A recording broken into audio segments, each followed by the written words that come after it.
Iran को जवाब भारत के लिए पैगाम था, जवाब ना देने का ऑप्शन नहीं था। जवाबी कार्रवाई का क्रेडिट अस्करी क़यादत को जाता है। निगरान वज़ीर आज़म अनवारुल हक काकड़ का इंटरव्यू, कहा भारत की तरफ से ऐसी कोई चीज हुई तो जवाब दिया जाएगा।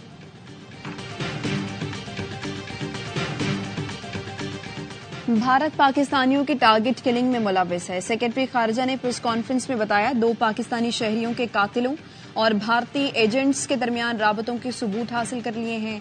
शाहिद लतीफ को 11 अक्टूबर को सियालकोट में कत्ल किया गया था। भारतीय एजेंट योगेश कुमार ने कातिल उमैर की खिदमत हासिल की। रावलाकोट में रियाज को कत्ल करने वाला अब्दुल्ला अली को भी एयरपोर्ट पर गिरफ्तार किया गया। उजरती कातिलों ने दौरान हिरासत जुर्म कबूल किया। सहूलतकारों को भी पहचान लिया।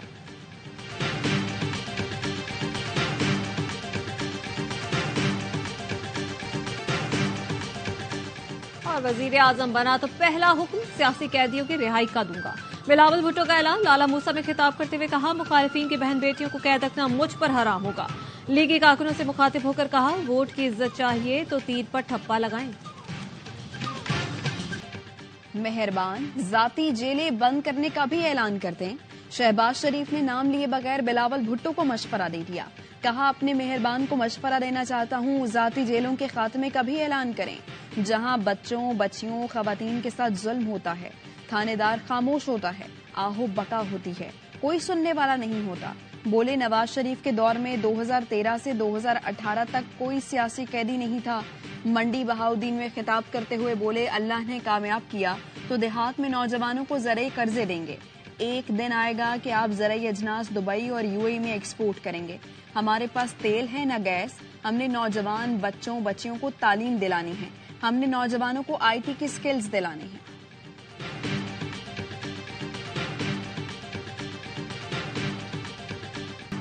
एक शख्स पंजाब आकर कहता है नवाज शरीफ ने अब तक मंजूर नहीं दिया।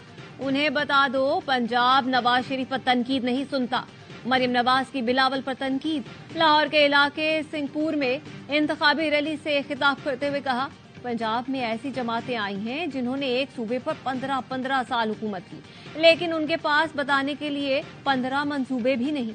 कहा नवाज शरीफ को कभी 2 साल तो कभी 3 साल की हुकूमत मिली। जिस सूबे ने नवाज शरीफ को वोट नहीं दिया उसके चप्पे चप्पे पर भी नवाज शरीफ के निशान मौजूद हैं। मरियम नवाज की बागबानपुरा आमद। मकामी रहनुमा चौधरी कैसर ने 17.5 तोले सोने का ताज पहनाया।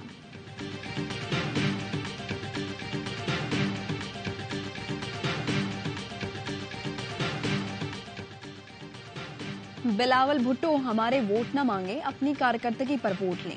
पीपल्स पार्टी ने कराची का जो हाल किया सब जानते हैं।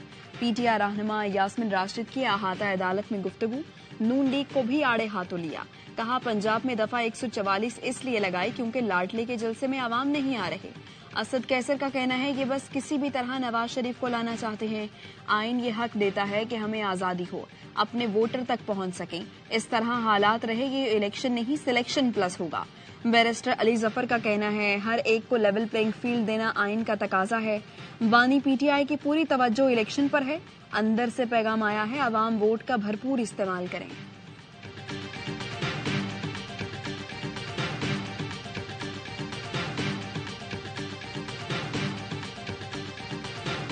जो पंजाब को अपनी जागीर समझना शुरू हो गए, आज उनको समझ आना शुरू हो गया कि पीपल्स पार्टी के चेयरमैन ने अपने नाना की जगह लेनी शुरू की है, अपनी मां की जगह लेनी शुरू की है। मुखालिफिन घबराए हुए हैं। पंजाब को अपनी जागीर समझने वालों को नजर आ गया। बिलावल ने नाना की जगह लेना शुरू कर दी। कमर जमान कायरा का गुजरात में खिताब। कहा जो लोगों को बहरान से निकलने का रास्ता नहीं बता सके वो मुल्क के बारे में क्या बताएंगे। पीपल्स पार्टी ने कभी भी इलेक्शन फिक्स नहीं किया, आवाम से दोस्ती फिक्स की है। नूनी की रहनुमा एहसन इकबाल का कहना है कोई लाहौरी नहीं चाहता कि उनका शहर कराची बने, कराची वाला चाहता है कराची लाहौर बने। नारोवाल लाड़काना से बेहतर हो तो बिलावल भुट्टो को सियासत छोड़ देनी चाहिए।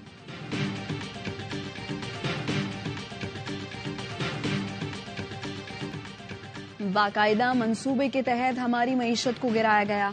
फितने के 3.5 साल गुजरने के बाद मुल्क की तरक्की की सालाना शरह मनफी में चली गई। मौलाना फजलुर रहमान का जलसे से खिताब। कहा अगर मुल्क में अमन नहीं तो मईशत भी ठीक नहीं हो सकती।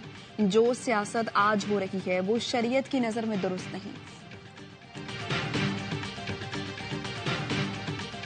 मुल्तान में मखदूम जावेद हाशमी के घर तहरीक इंसाफ का वर्कर्स कन्वेंशन। 2 गाड़ियों में आए अफराद की साइन बोर्ड उतारने की कोशिश। जावेद हाशमी के भांजे को साथ ले गए। जावेद हाशमी ने सोशल मीडिया पर अपने पैगाम में कहा, पंजाब पुलिस ने रात 1 बजे भी मेरी रिहाइशगाह का मुहासरा किया, चादर चार दीवारी का तकद्दुस पामाल किया। दामाद शाहिद बिहार हाशमी, नवासे कासिम हाशमी और तमाम मुलाजमीन को गिरफ्तार कर लिया। पीटीआई की सीनियर सियासतदान जावेद हाशमी की रिहाइशगाह पर छापे की मुजम्मत। कहा, हक का साथ देने पर जावेद हाशमी को फस्तायत का निशाना बनाया जा रहा है। शाह महमूद कुरैशी की रिहाइशगाह पर पुलिस का छापा, 3 मुलाजमीन पकड़ कर ले गए।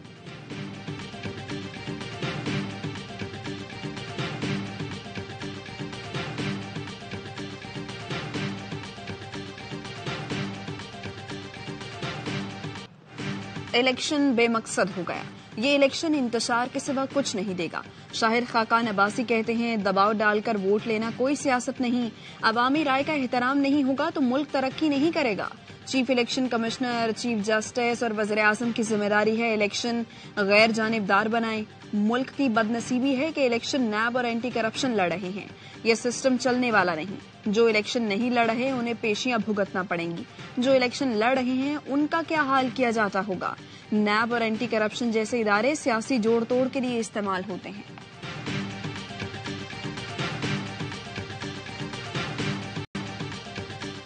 आम इंतखाबात में फौज और सिविल आर्म्ड फोर्सेज की तैनाती का नोटिफिकेशन जारी। थ्रेट असेसमेंट की बुनियाद पर इंतहाई हसास पोलिंग स्टेशन के बाहर फौज तैनात रहेगी। पहला हिसार पुलिस, दूसरा सिविल आर्म्ड फोर्सेज और तीसरे में पाक फौज तैनात होगी। पाक फौज और सिविल आर्म्ड फोर्सेज इलेक्शन सामान की तरसील के दौरान साथ रहेगी। आरओ के दफ्तर से पोलिंग स्टेशन और वापस आरओ के ऑफिस तक साथ रहेगी। 5 से 10 फरवरी तक फौज की तैनाती इंतखाबात को शफाफ और पुरअमन बनाने के लिए की गई। प्रिंटिंग कॉर्पोरेशन ऑफ पाकिस्तान और पाकिस्तान पोस्ट फाउंडेशन ने भी सिविल आर्म्ड फोर्सेज तैनात कर दी।